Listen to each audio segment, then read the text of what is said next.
Bon vendredi à toutes et bienvenue sur le podcast Élite, un podcast qui a comme mission de vous donner les bonnes informations en ce qui a trait à votre transformation physique pour que vous soyez capable d'avoir des résultats et surtout de les conserver sur le long terme, donc des résultats qui vont perdurer au fil du temps sans sacrifier votre vie sociale. Donc, pour celles qui ne me connaissent pas, moi c'est Sarah, fondatrice d'Elite Training et je suis coach spécialisée en entraînement et alimentation pour femmes qui veulent perdre du gras ou avoir une recomposition corporelle ou encore prendre de la masse musculaire, bref, aller chercher le plein potentiel dans leur physique tout en étant en santé. Donc, cette semaine, j'ai décidé de vous parler de quelque chose que j'avais parlé dans mon groupe privé et également que j'avais fait un petit live assez bref sur ma page Instagram. Puis je me suis dit que, étant donné que c'était un sujet assez intéressant, c'est en lien avec la digestion. Je me suis dit que j'allais y aller un petit peu plus en détail dans le podcast. Puis en fait, euh, pour celles qui m'écoutent, j'en suis convaincue qu'il y en a plusieurs d'entre vous qui ont des petits problèmes au niveau du transit intestinal. Mais sachez que ce n'est pas quelque chose qui est rare chez les femmes. La digestion, c'est quelque chose de très vaste, de très complexe aussi. Mais c'est ça, un problème qui revient souvent quand j'ai quelqu'un, une nouvelle cliente en évaluation initiale. La plupart du temps, son transit intestinal n'est pas régulier, donc on a des petits problèmes de constipation. Fait que c'est quoi un bon transit intestinal? On va commencer par là. Un bon transit intestinal, c'est qu'on veut être capable d'aller à la salle de bain au moins une fois par jour et on veut le numéro 4, 3 c'est correct aussi, là, mais 3, 4 sur l'échelle de Bristol. Donc, si vous ne savez pas c'est quoi l'échelle de Bristol, vous pouvez aller voir sur Internet. Donc, on veut une fois par jour une selle qui va être de consistance 3 ou 4. C'est ce qui va être considéré comme étant une bonne digestion. Donc, c'est super important d'aller à la selle une fois par jour pour éliminer le surplus, excusez-moi, d'estrogène et les toxines. Donc, voilà, tout simplement. Puis, ça peut vraiment être un frein, des fois, chez certaines personnes, dans leur processus, on veut commencer par vraiment avoir une digestion qui est optimale. Sinon, vous allez voir que ça va être plus complexe là, de perdre du gras au niveau de l'énergie. Ça peut impacter le sommeil, ça peut impacter l'humeur aussi, avoir une fluctuation au niveau du poids. Bref, fait que c'est quelque chose que je travaille énormément avec mes clientes, d'être capable d'arranger la digestion puis d'avoir un transit régulier.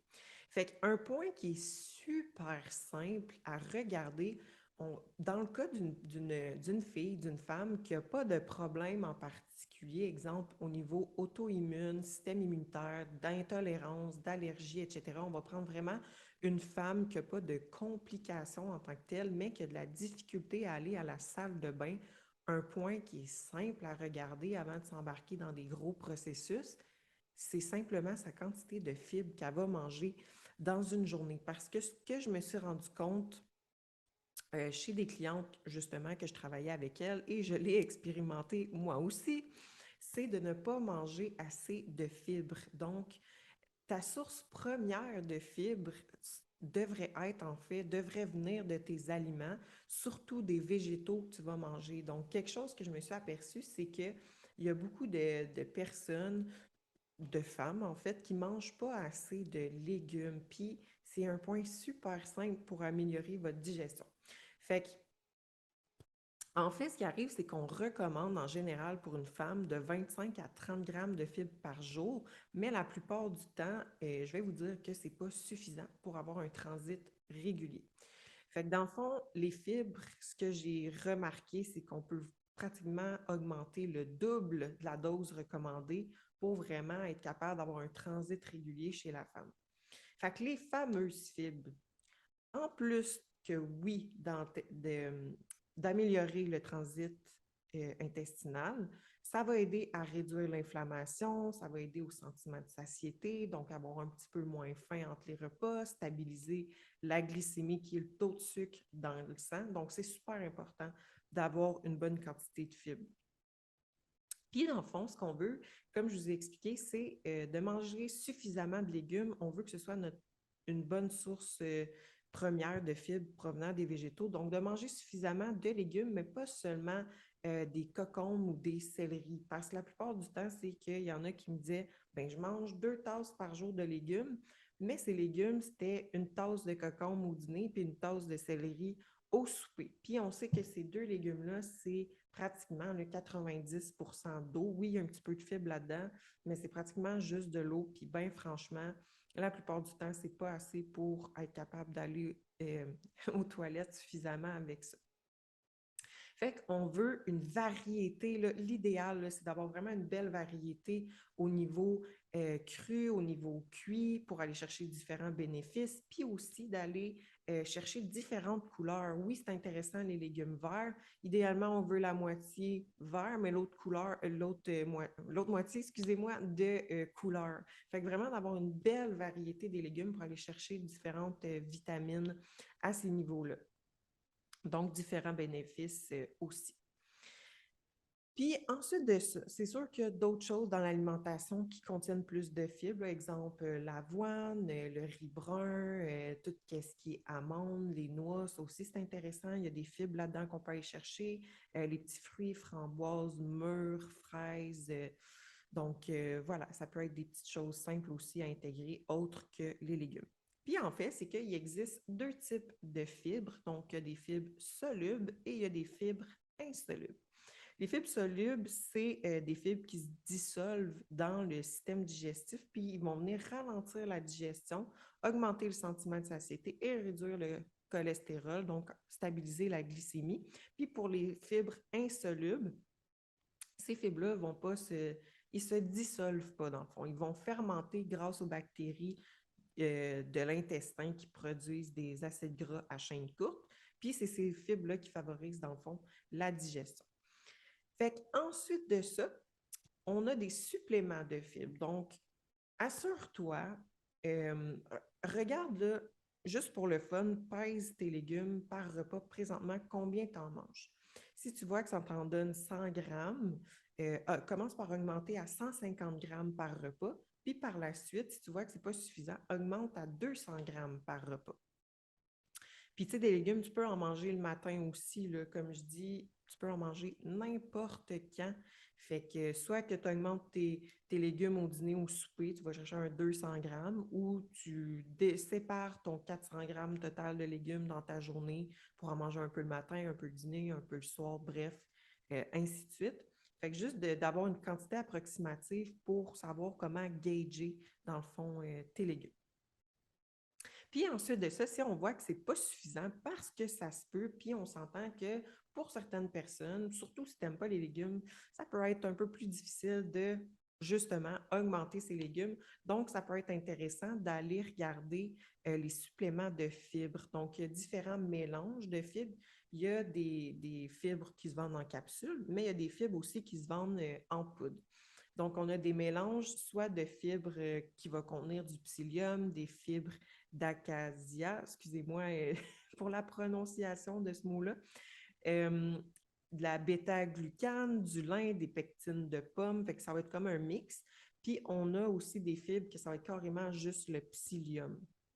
Fait que ça va dépendre de chaque personne. Il y en a qui vont pouvoir y aller avec le gros mélange. Il y en a qui vont pouvoir y aller avec seulement le psyllium. Puis c'est juste pour vous donner un exemple, là, le métamucil qui est très populaire là, dans les pharmacies puis tout ça.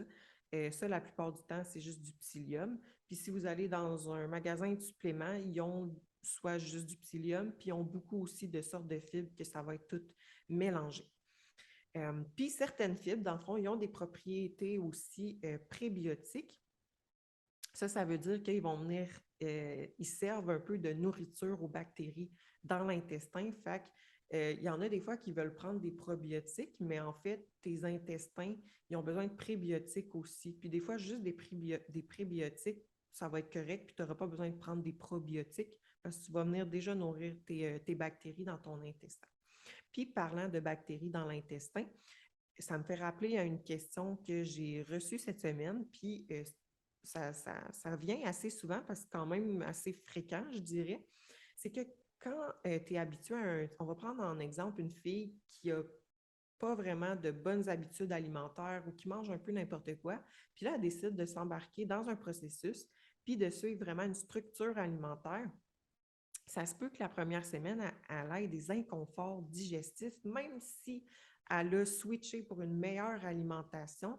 Ça vient du fait de ces bactéries dans son intestin doivent avoir le temps de s'adapter. Donc là, ils se sont adaptés à un type d'alimentation qui est habitué de manger. Fait que même si elle switch pour une meilleure alimentation, ça se peut que ces bactéries-là n'aient pas le temps de s'adapter encore, puis ça va créer certains problèmes digestifs ou inconforts. Mais c'est juste de laisser le temps, dans le fond, à ces bactéries-là de s'adapter au nouveau style d'alimentation, on va dire. Puis par la suite, ça va être correct. Fait que ça peut prendre quelques semaines, ça peut prendre quelques mois à s'adapter, mais c'est vraiment du cas par cas. Fait que juste de laisser le temps à s'adapter, ça peut arriver, c'est normal. Euh, on fait un petit suivi à ce niveau-là, puis après ça, c'est correct. Fait que du même, comme par exemple, tu sais, quand vous partez en vacances, on va dire 2, 3 semaines, quand on va en vacances, même une semaine, tu sais, exemple, quand on va au Mexique, on dit tout le temps, fais attention à la viande, etc. Des fois, on mange de quoi, puis on ne file pas, tu sais, il y a comme des aliments interdits, là, mais nous, ça nous fait ça, mais pas les habitants là-bas. Tu sais, les habitants là-bas, ils n'ont pas de problème de digestion quand ils mangent de la viande ou certains fruits, mais nous, oui. Mais c'est parce que eux, leur intestin, leurs bactéries sont habitués à ça. Mais nous, non. Donc, c'est sûr que si on habitait là-bas plusieurs semaines, plusieurs mois, puis qu'on mangerait tout le temps ces aliments-là, cette nourriture, ben on finirait par s'habituer, puis on finirait par plus avoir d'inconfort digestif, c'est sûr et certain. Fait que c'est vraiment de l'adaptation au niveau des bactéries de l'intestin. Fait que, bref, en résumé, si tu es quelqu'un qui n'a pas d'intolérance ou de euh, problème digestif connu quelconque, diagnostiqué, mais que tu as un transit qui n'est pas régulier, quelque chose de simple, c'est vraiment d'augmenter tes légumes. Commence par les peser présentement par chaque repas pour avoir un starting point. Puis ensuite de ça, comme je dis, essaye d'augmenter pour voir si tu vois une différence. Peut-être faire certains switches au niveau de tes aliments. C'est peut-être manger des fois des patates douces ou patates blanches au lieu de manger du riz blanc ou de manger du riz brun, justement, au lieu du riz blanc. Intégrer plus de petits fruits, des fruits qui ont des bonnes fibres. Puis ensuite de ça, si ce n'est pas suffisant après quelques semaines, là, peut-être d'essayer des fibres. Puis, dernier point que je n'ai pas mentionné, c'est important que quand vous prenez un supplément de fibres, de boire une bonne quantité d'eau, même voire d'augmenter votre quantité d'eau que vous buvez régulier si vous êtes quelqu'un qui calcule un peu son eau. Là. Fait que super important quand on prend des suppléments de fibres de boire assez d'eau. Fait qu'en résumé, c'est quelque chose qui est super simple à appliquer, qui peut faire une belle différence au niveau de votre digestion. Donc, si vous avez appris quelque chose, n'hésitez pas à partager le podcast à une amie en story pour l'aider elle aussi. Puis si vous avez aimé ça, laissez un 5 étoiles sur Spotify, un petit commentaire écrit sur YouTube. Puis on se dit à la semaine prochaine.